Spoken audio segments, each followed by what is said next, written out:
আসসালামু আলাইকুম। রিয়াজ টেক টিউবে আপনাদেরকে স্বাগতম। অনেক সময় দেখা যায় পেন ড্রাইভে আমরা বড় ফাইল কপি করতে গেলে বিভিন্ন সমস্যার সম্মুখীন হই। তো আজকে আমি আপনাদেরকে দেখাবো কিভাবে আমরা সহজেই পেন ড্রাইভে যে কোনো ধরনের বড় ফাইল কপি করতে পারি। তাহলে চলুন আমরা ভিডিওটি দেখে নিই। আমার এই ভিডিওতে আপনারা যদি নতুন হয়ে থাকেন তাহলে ভিডিওটি লাইক, শেয়ার এবং কমেন্ট করবেন এবং আমার চ্যানেলটি সাবস্ক্রাইব করবেন। আর যারা অলরেডি সাবস্ক্রাইব করেছেন তাদেরকে জানাই অসংখ্য ধন্যবাদ। আজ আমি আপনাদেরকে দেখাবো পেন ড্রাইভে কীভাবে আমরা বড় ফাইল কপি করতে পারি। এখানে আমি একটি ফাইল রেখেছি, সেটা হলো প্রায় 8 জিবির কাছাকাছি।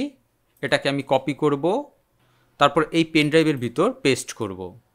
আপনারা দেখতে পাচ্ছেন এখানে একটি মেসেজ চলে এসেছে, ফাইল টু লার্জ।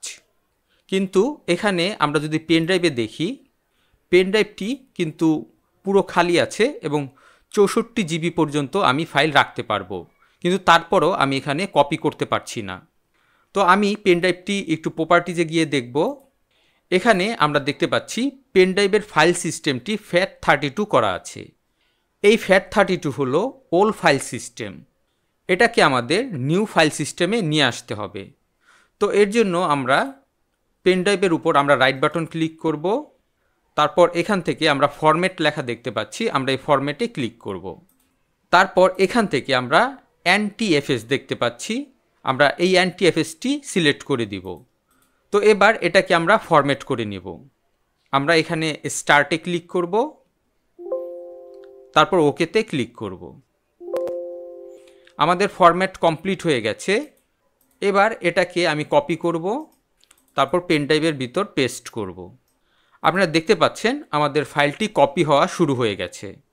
তো এভাবে আমরা চাইলে খুব সহজেই যে কোনো বড় ফাইল পেন ড্রাইভে কপি পেস্ট করতে পারবো। আশা করি ভিডিওটি আপনাদের কাছে ভালো লেগেছে। ভিডিওটি ভালো লেগে থাকলে অবশ্যই লাইক, শেয়ার এবং কমেন্ট করবেন এবং চ্যানেলটি সাবস্ক্রাইব করবেন। নেক্সট ভিডিও দেখার আমন্ত্রণ রইল। আজ এ পর্যন্তই। খোদা হাফেজ।